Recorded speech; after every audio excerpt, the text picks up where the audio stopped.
係警隊嘅鄭惠芳，我曾經駐守過唔同嘅警區，現時係駐守鐵路警區港島線。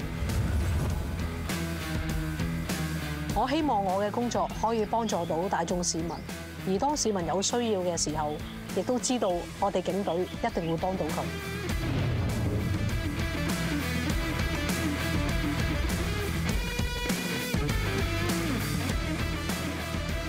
我1989年加入警隊，咁喺多年來咧都駐守過唔同嘅警區同埋單位嘅。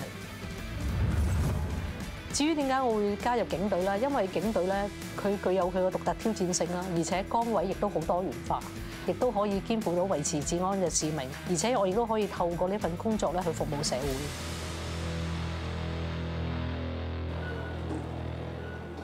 我本身而家日常嘅工作咧就喺鐵路警區管理軍裝巡邏小隊。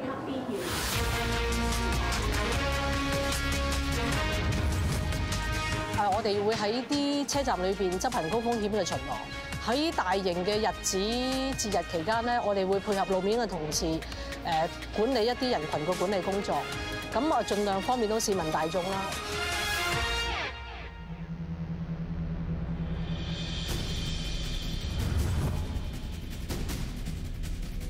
我曾經喺警察學院考評中心駐守咗5年嘅，咁喺期間我哋係同學警訓練科咧係保持緊密嘅合作，因為我哋係負責學警考試嘅評核啦，佢哋嘅實習試嘅評核，所有呢一類嘅考試咧都係我哋考評中心負責。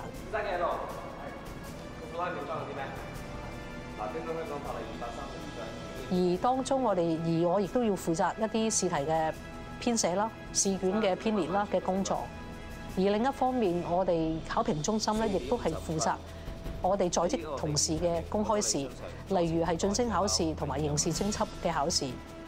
咁我哋考評中心最主要嘅任務就係我哋一定要保持我哋高品質嘅考評水準，去符合到考核嘅要求。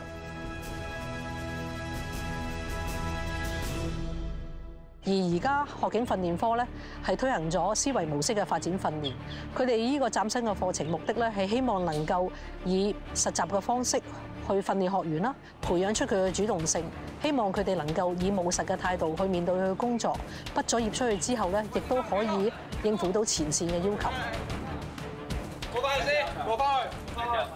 你跟住我過嚟啊！我呢邊先，而家就嚟呢邊。咁我交住個證物先，跟住我而家再睇個證物先。俾個一個樓嘅。你講咗啲分鐘前咯。好，你拉咗啲咩 offence？好，你做緊啲咩？你哋嚟嗰陣時，你哋自己個警覺高啲啦。成效咧可以由2方面去睇嘅。第一咧就係當學員畢業之後咧，我哋問過佢哋嘅直屬上級啦，都係對佢哋嘅思維咧有正面嘅評價，甚至咧佢哋嘅工作方面咧都係覺得佢哋好醒目，可以處理到唔同嘅案件。喺學員嘅方面啦，佢哋可以喺實務練習裏邊學到嘅知識同埋技巧，應用到實際工作上面咧，達到真正嘅學以致用咧，佢哋都感覺到好滿足嘅係。我哋警隊咧係不斷咁去進步，去配合社會嘅需要。喺以前嘅時候啦，市民大眾可能覺得我哋公務員咧係好似按本子辦事啦，係唔會識得去靈活去運用一啲嘢去配合佢哋嘅需要啦。但係時至今日咧，時代已經唔同啦。咁我哋公務員嘅成員啦，不論紀律部隊或者其他部門，佢哋亦都係好靈活、好彈性，去會思考市民嘅需要，去作出一啲配合，去幫助佢哋嘅。加入警隊咁多年啦，呢份工作咧擴闊咗我視野啦，亦都豐富咗我人生嘅。咁我今次獲獎，我最首要就係一定多謝我部門嘅推薦啦。咁我得到個獎之後咧，我會繼續努力做好自己嘅工作啦，去為警隊啦同埋為市民服務。